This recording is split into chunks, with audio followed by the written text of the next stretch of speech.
মাহফিলে বসে আমরা যা করছি, কেচ্চা কাহিনী শোনাচ্ছি, গাল গল্প করছি, অলিক কথাবার্তা বলছি, একে অপরের সমালোচনা করছি, একটা কনস্ট্রাকটিভ লেকচার দেওয়ার চেষ্টা করছি না। একটা গঠনমূলক কথা বলতে 1 ঘন্টার দরকার হয় না আসলে, জানেন? বিদায় হজের ভাষণ নবী সাল্লাল্লাহু আলাইহি ওয়াসাল্লাম দিয়েছেন, দেন নাই? 15 থেকে 20 মিনিটের ভাষণ। কত মিনিট? হাইয়েস্ট হবে 15 থেকে 20 মিনিট বা আধা ঘন্টার ভাষণ। কয়েকটা ভাষণ ছিল, তার মধ্যে একটা মেজর ভাষণ আছে। এই আধা ঘন্টার ভাষণে নবী সাল্লাল্লাহু আলাইহি ওয়াসাল্লাম যা বলেছেন, আমি সারা জীবনে সে কথা বলে শেষ করতে পারবো না। আল্লাহু আকবার। গঠনমূলক কথা হলে, মৌলিক কথাগুলো যদি মানুষের কাছে বলা যায়, এত বেশি সময়েরও দরকার হয় না। আর একটা মাহফিলের মধ্যে সব বিষয় বলা তো সম্ভব না। সম্ভব? কিছু মৌলিক বিষয় উপস্থাপন করা সম্ভব, যেগুলো পরবর্তীতে আপনারা খুতবায় শিখবেন, দার্সে শিখবেন, আপনার তালিমে শিখবেন, অন্যান্য অনেক যে অপশনগুলো আছে এগুলোতে শিখবেন, বিস্তারিত মাহফিলে শিখবেন মৌলিক বিষয়গুলো। এতে করে জনগণকে ইসলামের ক্ষেত্রে উজ্জীবিত করে রাখা হয় যে ইসলাম এখনো টিকে আছে জমিনের মধ্যে, এবং ইমানের চর্চা হয়, রিচার্জ হয়। আমার জন্য হয়, আপনার জন্য হয়। আল্লাহ পাক আমাদের সবাইকে ইমান তাজা করার তৌফিক দান করুন। আমাদের কি 2 চোখ আছে? জি, আমাদের 2টা চোখ আছে। আমি যদি বলি আবু জেহেল, নাম শুনেছেন? আলী রাদিয়াল্লাহু আনহু, নাম শুনেছেন?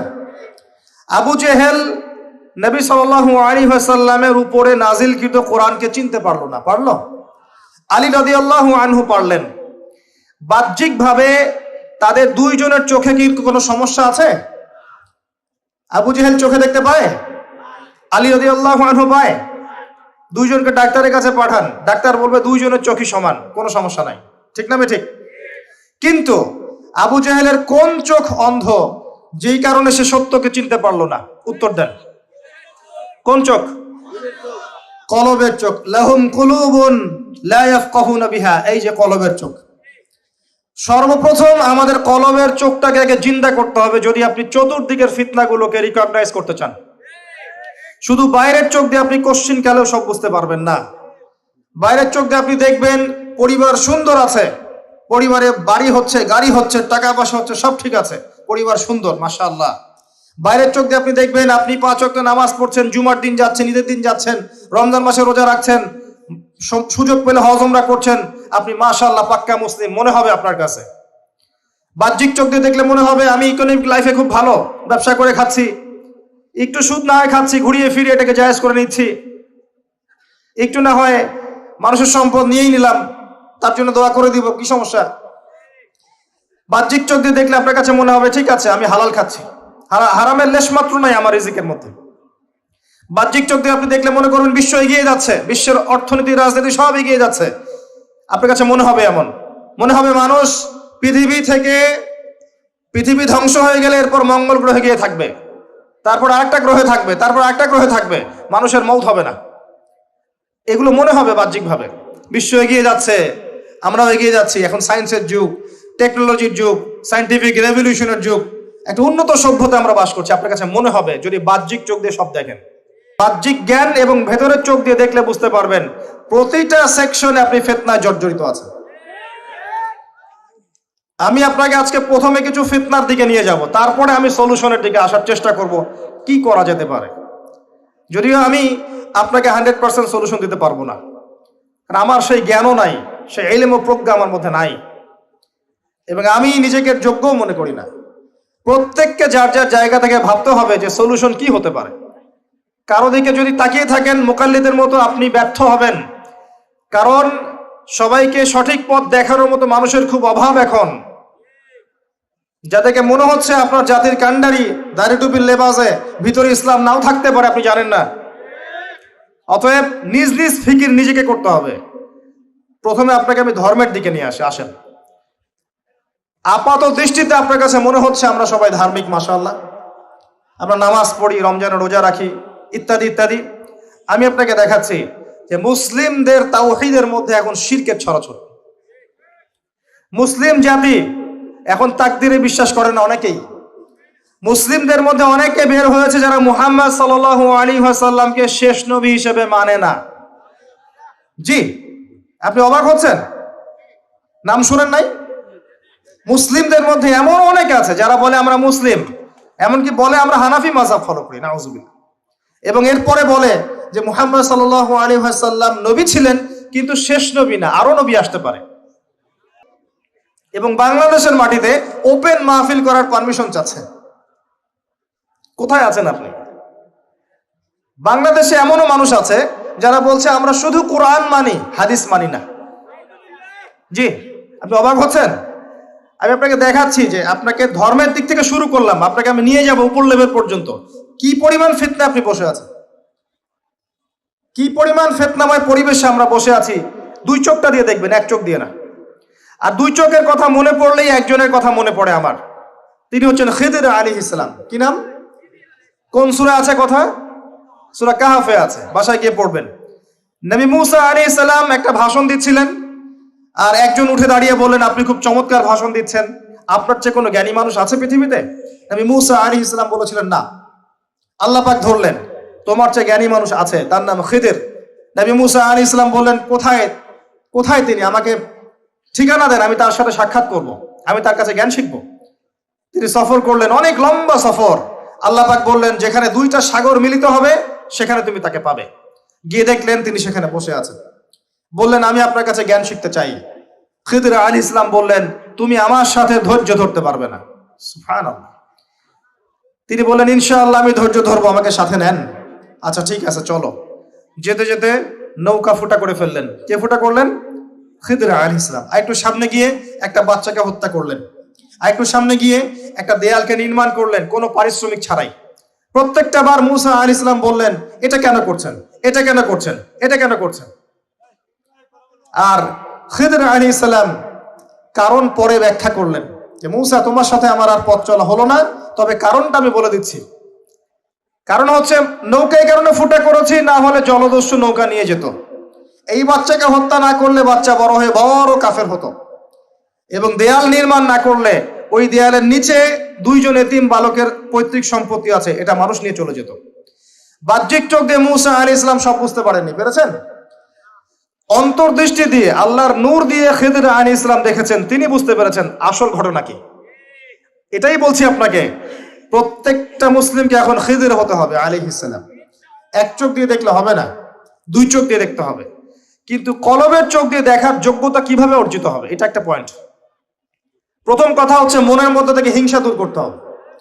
মনের মধ্যে থেকে খারাপ রিয়া, অহংকার, খারাপ রিপু দূর করতে হবে। তাসকি, আত্মশুদ্ধি লাগবে। মনের ভিতরে কারো জন্য কোনো বিদ্বেষ রাখা যাবে না। মনটা হতে হবে পবিত্র, সফট, সবার জন্য শুভাকাঙ্ক্ষী।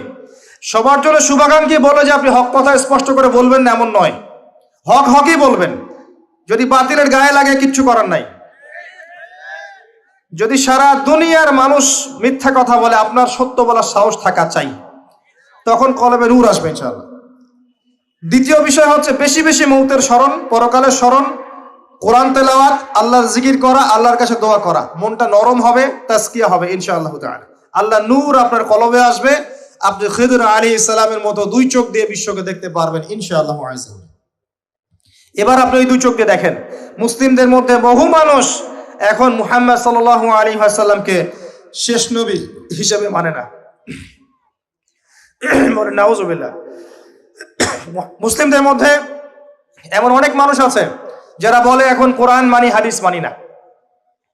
মুসলিমদের মধ্যে বহু মানুষ তাকদীরে এখন বিশ্বাস করে না, তারা কিন্তু নামাজ পড়ে, 5 ওয়াক্ত নামাজ পড়ে। মুসলিমদের মধ্যে বহু মানুষ আল্লাহর হালালকে এখন হারাম করে নেয়, আল্লাহর হারামকে হালাল করে নেয়।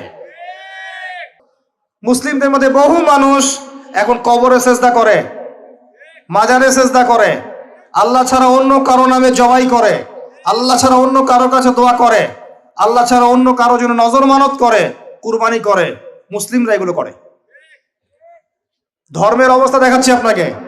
মুসলিমদের মধ্যে ম্যাক্সিমাম মুসলিম 5 ওয়াক্ত নামাজ মসজিদে পড়ে না। বিশ্বাস করছেন না? আপনি জরিপ করে দেখেন, আপনার এলাকার যে মসজিদগুলো আছে জরিপ করে দেখেন, কতজন আদমশুমারি আছে না? মুসলিম পরিবারের সংখ্যা কয়টা, নামাজে যায় কয়জন, জরিপ করে দেখেন, আমার কথা সত্য পেয়ে যাবেন ইনশাআল্লাহ। আর যারা যায় তাদের মধ্যে ফজরে যায় কয়জন যায় আল্লাহু আ'লাম। কিন্তু রমজানে তারাবিতে তারা আসবে, এসে বলবে ইমাম সাহেব নামাজ তাড়াতাড়ি পড়েন। এসে বলবে আজকে জিলাপি না খোরমা, আজকে কি? ওই সময় দেখবেন মসজিদে ওদের দৌরত্ব বেড়ে গেছে। জি, দেখবেন মসজিদে নামাজ হচ্ছে, পাশে হই হুল্লা হট্টগোল করবে। মুসলিমদের মধ্যে দেখবেন ম্যাক্সিমাম মুসলিম এখন আল কোরআন বিশুদ্ধ করে তিলাওয়াত করতে জানে না। প্রমাণ চান আপনি?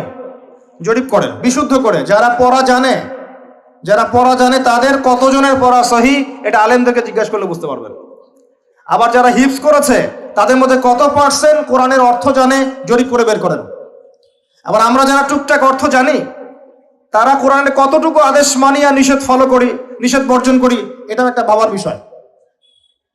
আবার যারা আমরা কোরআনের হকগুলো আদায় করার চেষ্টা করছি, তারা কোরআনের কতটুকু দাওয়াত মানুষকে দেই, এইটাও একটা ভাবার বিষয়। সব মিলিয়ে সমস্যা আছে। আল কোরআন প্রথমত তিলাওয়াত করা শিখতে হয়। সবার জন্য আমভাবে তিলাওয়াত করা শেখাটা ফরজ। এরপরে কিছু অংশ হিফজ করার চেষ্টা করতে হয়।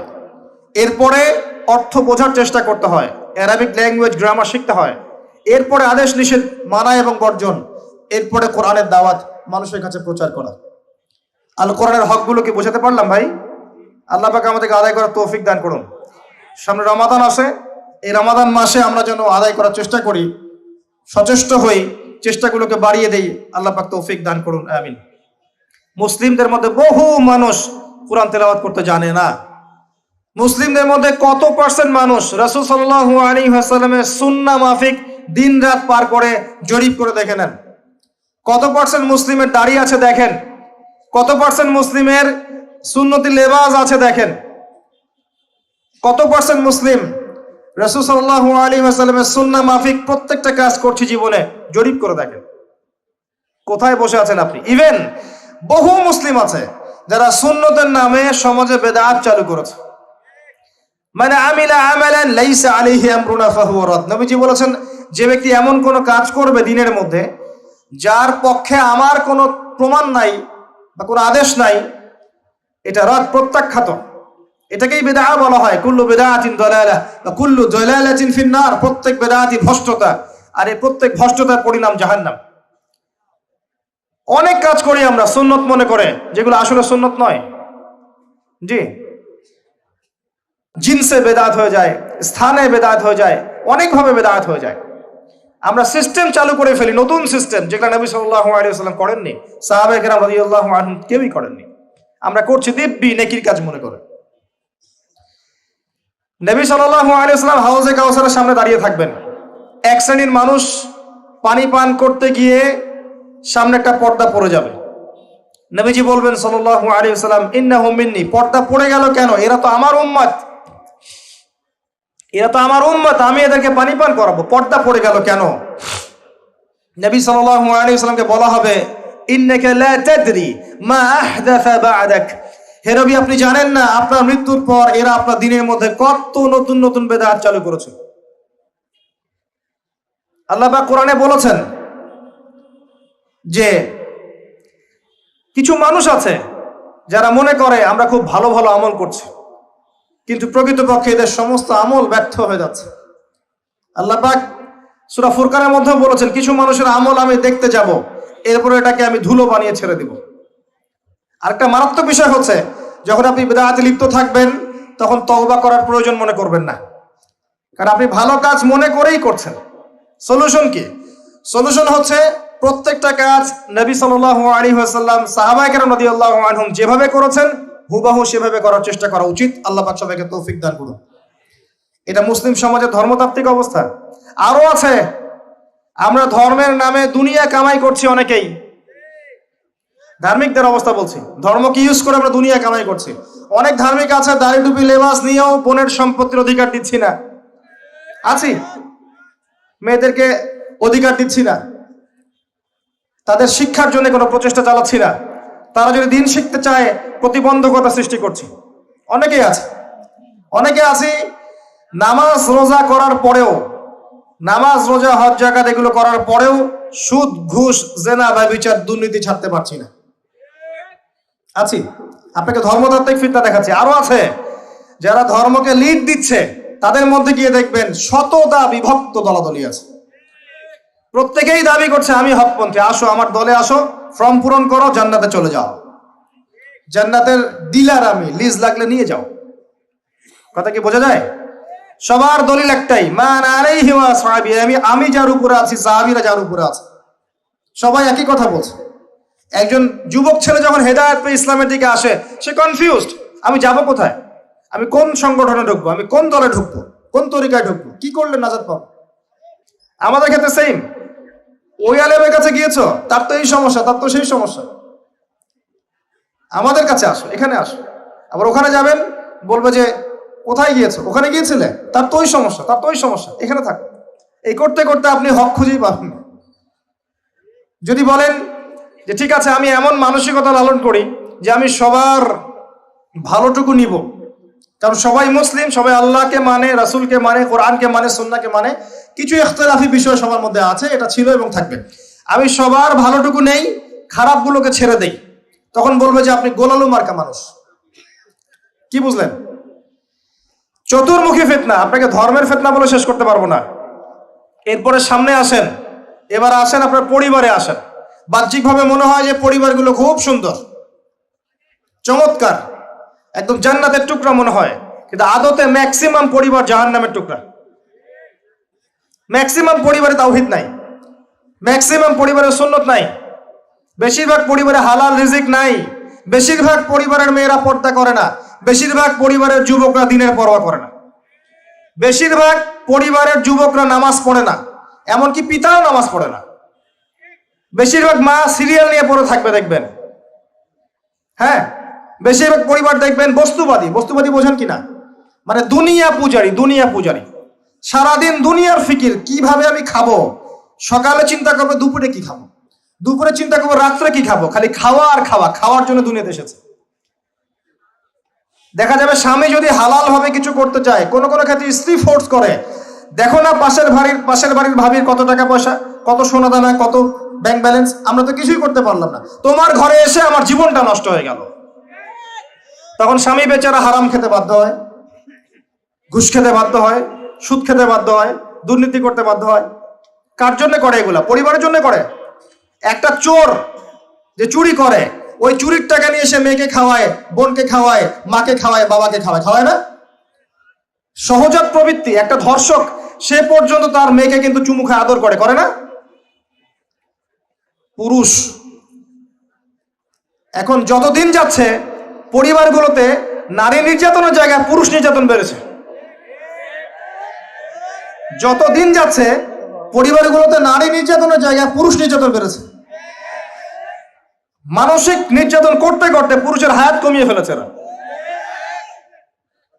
আবার অনেক পরিবার এমনও আছে যে পরিবারের মহিলারা দিনদার, দিনের পথে চলতে চায়, কিন্তু পুরুষেরা জাহিলিয়াতের কারণে এদেরকে চলতে দেয় না, দিনের পথে চলতে দেয় না, তালিমে যেতে দেয় না, কোরআন পড়তে দেয় না, একটু দিনের আলোচনা করবে সে সুযোগ করে দেয় না। সারাটা দিন যাও চুলা ঠালো, রান্না করো, সন্তান দেখো, এতটুকু চাই।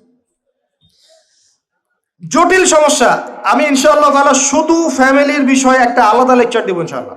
আজকে আমি আলাদা লেকচার দিচ্ছি না, আপনাকে কিছু মৌলিক পয়েন্ট বলছি।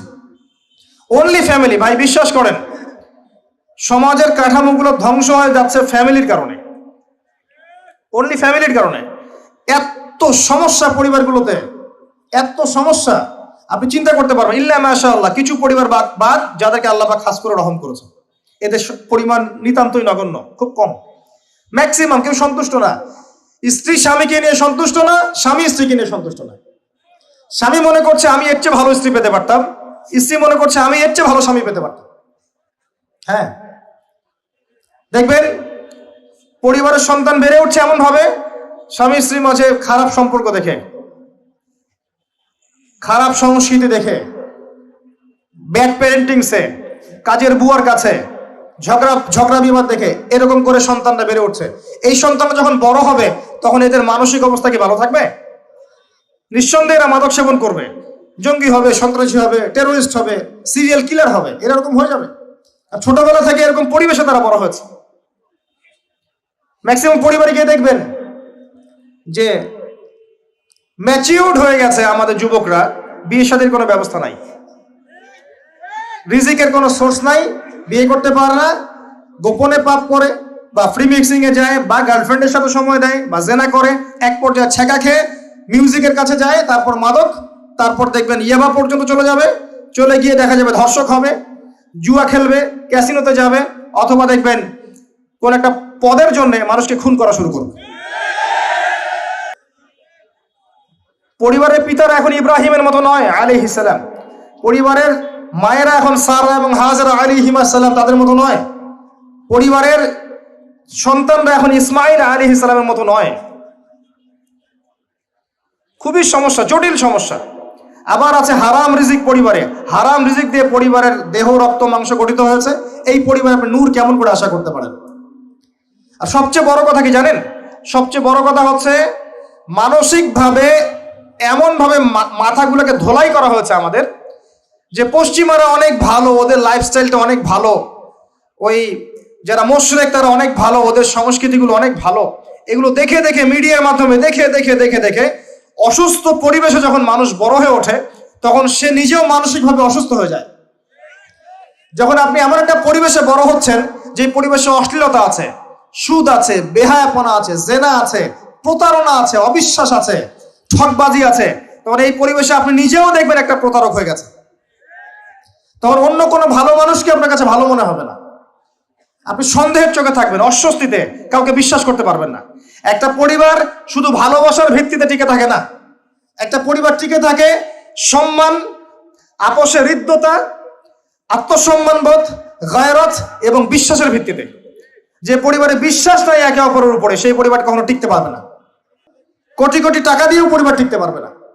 পরিবারের সবার মাঝে হৃদ্যতার দরকার থাকে, মহব্বতের সাথে সম্মান থাকতে হয়, একজন একজনকে সম্মান করতে জানতে হয়, যার যার সম্মান তাকে তাকে দিতে শিখতে হয়, আনুগত্য থাকতে হয়, সামিআনা আতাআনা থাকতে হয়, প্রত্যেকটা বিষয়ে জেতার মানসিকতার থেকে সবর করার মানসিকতা থাকতে হয়। তখন দেখবেন পরিবার আস্তে আস্তে একটা রুহানি পরিবেশ তৈরি করতে পারবে ইনশাআল্লাহ তাআলা। পরিবারগুলো এখন এগুলো কোথায়? সবাই যার যার স্বার্থ নিয়ে পড়ে থাকবে। এবং এখনকার পরিবারের পুরুষগুলো হচ্ছে সব স্বার্থ পূরণ করার মেশিন, যার যার স্বার্থ তাকে তাকে পূরণ করতে হবে, দ্যাটস অল। পুরুষকে স্ত্রীর স্বার্থ পূরণ করতে হবে, মায়ের, বোনের, সন্তানের সব স্বার্থ পূরণের মেশিন সে। আর সারাটা জীবন এগুলো করার পরে শেষ বয়সে গিয়ে তাকে শুনতে হবে সে কিছুই করেনি কারোর জন্য। হ্যাঁ, এগুলো বাস্তব। কোথায় আছেন আপনি? এগুলোই বাস্তব। আর দেখবেন সারাটা জীবন তাদের অভাব পূরণ করতে, চাহিদা পূরণ করতে এর হায়াতটাই শেষ করে ফেলেছে, দিনের জন্য কিছু করার সুযোগ হয়ে ওঠে নাই। লাস্টে কবরে যাওয়ার পরে দেখবেন সন্তান তার একটা বছরেও কবর জিয়ারত করতে আসে না। খুব জটিল অবস্থা ভাই। আমি ফিতনাগুলো নিয়ে খুব ভাবি এবং একটা সলিউশনই পাই, নিজে আমি একটাই সলিউশন পাই, যে এই যে জীবনটা আল্লাহ দিয়েছেন, সলাতি ইন্না সলাতি ওয়া নুসুকি ওয়া মাহইয়ায়া ওয়া মামাতি, এটাকে লিল্লাহি রাব্বিল আলামিন করতে হবে। মানে জীবনটা আল্লাহর, এখানে আমার কথা, আমার কাজ, আমার চলাফেরা, আমার পারিবারিক অ্যাটিটিউড, আমার পড়াশোনা, আমার দাওয়া, আমার দিনের জন্য মেহনত, যত কিছু আছে, সবর, আঘাত সহ্য করা, কষ্ট সহ্য করা ইত্যাদি, সব কিছু আল্লাহর সন্তুষ্টির জন্য করতে হবে। কারো কাছে, পৃথিবীর কোন সৃষ্টির কাছে যাররা পরিমাণ কিচ্ছু পাওয়ার আশা করবেন না। একটু আশা করবেন আপনি কষ্ট পাবেন। কারো কাছে কোনো আশা করতে যায় না, শুধু আল্লাহর কাছে আশা করেন। সমস্ত কাজের প্রতিদান আল্লাহর কাছে চান, পরকালে আপনি সুখে থাকবেন ইনশাআল্লাহ, শেষ হাসি আপনি হাসবেন ইনশাআল্লাহ। এছাড়া আমি কোনো সলিউশন দেখি না ভাই। আমি কলিজা থেকে কথাগুলো বললাম আপনাকে, আর যে কথা কলিজা থেকে বের হয় সেই কথা আপনার কলিজার মধ্যে আঘাত করবে ইনশাআল্লাহ। সব কাজ শুধু আল্লাহর জন্য করেন, কেউ আপনার আপন না, আল্লাহ ছাড়া কেউ আপনার আপন নয়। আপনি ভুল করবেন যদি আপনি অন্য কাউকে আপন মনে করেন, আপনার পলিটিক্যাল লিডার, আপনার প্রশাসনের স্যার, আপনার পরিবারের স্ত্রী, আপনার সন্তান, হাবি হাবি যা যা আছে, যদি মনে করেন আমার আপনজন, আপনি ভুল করবেন। সবাই সবার স্বার্থ চেনে, সবাই সবার স্বার্থ চেনে, শুধু আল্লাহ আপনাকে নিঃস্বার্থভাবে ভালোবাসেন, আল্লাহ পাক স্বার্থ চান না। সারাটা জীবন পাপ করে থাকলেও একটা বার দাঁড়িয়ে খালি বলেন আল্লাহ আস্তাগফিরুল্লাহ ওয়া আতুবু ইলাইহি, মন থেকে বলেন আল্লাহ আমি ভুল করেছি, আল্লাহ আমাকে মাফ করে দাও। এক মুহূর্তের মধ্যে আল্লাহ পাক আপনার সমস্ত গুনাহগুলোকে নেকিতে পরিবর্তন করে দিবেন ইনশাআল্লাহ। আল্লাহ ছাড়া কেউ নাই আপন। আল্লাহর জন্য খালেস করে ফেলেন নিজেকে, তার দিনের জন্য চেষ্টা করেন। তার দিন আজকে অবহেলিত, তার দিন আজকে অপদস্থ, সারা বিশ্বের বুকে আজকে মুসলিমরা নির্যাতিত, নিপীড়িত। দিনকে এগিয়ে নেওয়ার জন্য কিছু করেন। আপনার ক্ষুদ্র ক্ষুদ্র প্রচেষ্টা ইনশাল্লাহ আগামী দিন ইসলামের বড় বিজয় নিয়ে আসবে। দিনের জন্য খালেস করে ফেলেন নিজেকে। আপনার সময় আছে এখন, জ্ঞান অর্জন করেন, জ্ঞান অর্জন করেন, পড়াশোনা করেন, আলেম ওলামার কাছে গিয়ে ক্লাসিক্যাল বইগুলো পড়েন, প্রজেক্ট রেডি করেন, দাওয়াতি কাজ করেন, বই লিখেন, বক্তব্য দেন, দিনের জন্য করেন। আপনাকে আপনার দুনিয়া আল্লাহ গুছিয়ে দিবে ইনশাল্লাহ, দুনিয়া আল্লাহ গুছিয়ে দিবে ইনশাল্লাহ। আপনি দিনের জন্য খালেস করে ফেলেন নিজেকে, আল্লাহর দিনের হয়ে যান, এবং দুনিয়া যে কাজগুলো করবেন শুধু আল্লাহ সন্তুষ্টির জন্য করবেন, কারো কাছে কিচ্ছু পাওয়ার আশা করবেন না। দেখবেন ইনশাল্লাহ আপনি সুখে থাকবেন। একটা পর্যায়ে গিয়ে নূহ আলাইহিস সালামকে বলতে হয়েছে রব্বি আন্নী মাগলুবুন ফান্তাসির। আল্লাহ 950 বছর দাওয়াত দিলাম, মানুষ কথা শোনে না, মানুষ শোনেই না। 950 বছর দাওয়াত দিলাম, আল্লাহ আমার পরিবারের লোকও কথা শোনে না। আল্লাহ আমি পরাজিত, তুমি ওকে সাহায্য করো। একটা পর্যায়ে গিয়ে লূত আলাইহিস সালামকেও তার স্ত্রী সন্তান ছেড়ে চলে যেতে হলো। একটা পর্যায়ে গিয়ে ইব্রাহিম আলাইহিস সালামকে তার বাবাকে ছেড়ে চলে যেতে হলো। একটা পর্যায়ে গিয়ে আসহাবুল কাহফকে সমাজ থেকে চলে যেতে হলো দূরে। একটা পর্যায়ে গিয়ে মুহাম্মদ সাল্লাল্লাহু আলাইহি ওয়াসাল্লামকে হিজরত করে চলে যেতে হলো, সাথে কেউ ছিল না। আল্লাহর জন্যে ভালোবাসা, আল্লাহর জন্যই বিচ্ছেদ। ইতিহাস তাদেরকে ভুলে যায় নাই। তো একটা পর্যায়ে গিয়ে মানুষ যখন আর পারে না, তখন প্রয়োজনে একা আল্লাহকে নিয়ে থাকতে হয়। এটাই আল্লাহ পাকের মারিফতের সর্বোচ্চ লেভেল। আল্লাহকে নিয়ে থাকেন, ইনশাআল্লাহ আপনি ভালো থাকবেন। রাসূলকে নিয়ে থাকেন, ভালো থাকবেন। তার সুন্নাহকে নিয়ে থাকেন, ভালো থাকবেন। তার দিনকে নিয়ে থাকেন, দিনের জ্ঞান অর্জন করেন, দিনটাকে প্রচার করার চেষ্টা করেন, দিনটাকে প্রতিষ্ঠা করার চেষ্টা করেন। দিন প্রতিষ্ঠা করলে কারো কোনো ক্ষতি হবে না, শৈথিল্যতাবাদী হবেন না, আবার চরমপন্থী হবেন না, জঙ্গি সন্ত্রাসী হয়ে যাবেন না। মধ্যম পন্থায় দিনটাকে নিয়ে গিয়ে যাবেন, মধ্যম পন্থায় এগিয়ে যাবেন, ধীরে ধীরে সবরের সাথে। একটা লেকচারে বলেছিলাম, আমাকে 3টা নসিহত করেছিলেন একজন আলেম।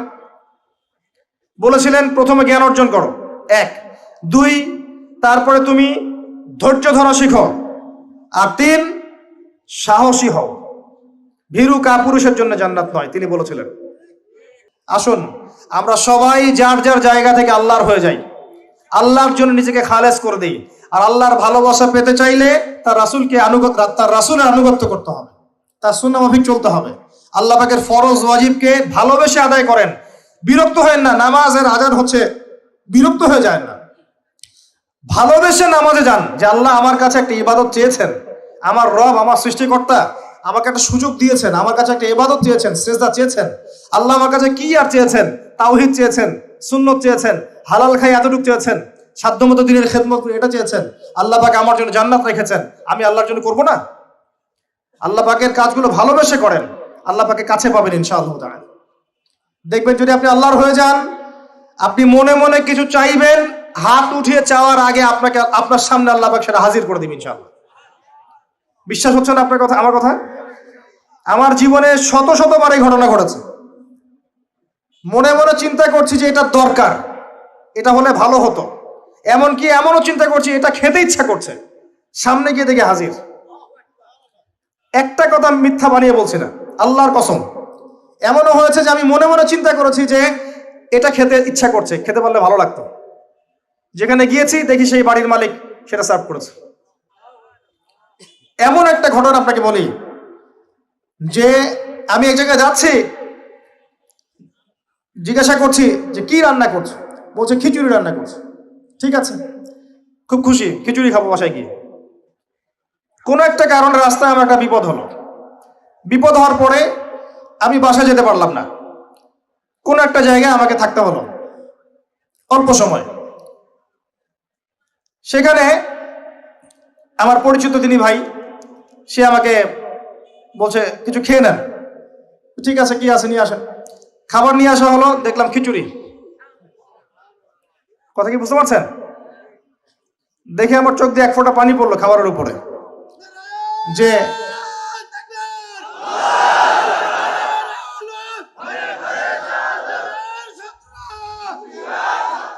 দাঁড়ান, আল্লাহ পাক এতই কাছে, এতই কাছে। যদি আপনি আল্লাহর হয়ে যান, আল্লাহর জন্য খালেস করে ফেলেন নিজেকে, আপনি দেখবেন আপনি যা চাচ্ছেন আল্লাহ পাক আপনার মনের কথা শুনে নেবেন, আপনার সামনে হাজির করে দিবেন ইনশাআল্লাহ। কিচ্ছু ভাববেন না, আল্লাহকে ছাড়া কোনো দিকে ভাবার দরকার নাই।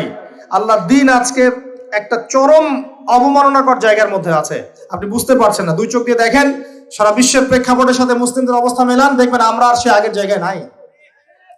আমাদের অবস্থা এখন ভালো নয়, প্রত্যেকটা দিক থেকেই ভালো নয়। ধর্মের ক্ষেত্রে না, ইকোনমিক্সে না, পলিটিক্সে না, জিও পলিটিক্সে না, সোশ্যালি না, সংস্কৃতিতে না, কোনো ক্ষেত্রেই নাই। আমরা সে আগের জায়গায় নাই এখন আর। এই জায়গায় রিগেইন করতে হলে আমাদেরকে বেসিক কাজগুলো করতে হবে। আবার নামাজি হতে হবে, আমাদেরকে আবার রোজা রাখতে হবে, আবার দিনের খেদমতের চেষ্টা করতে হবে, কোরআন শিখতে হবে, আবারও সুন্নায় ফিরে আসতে হবে।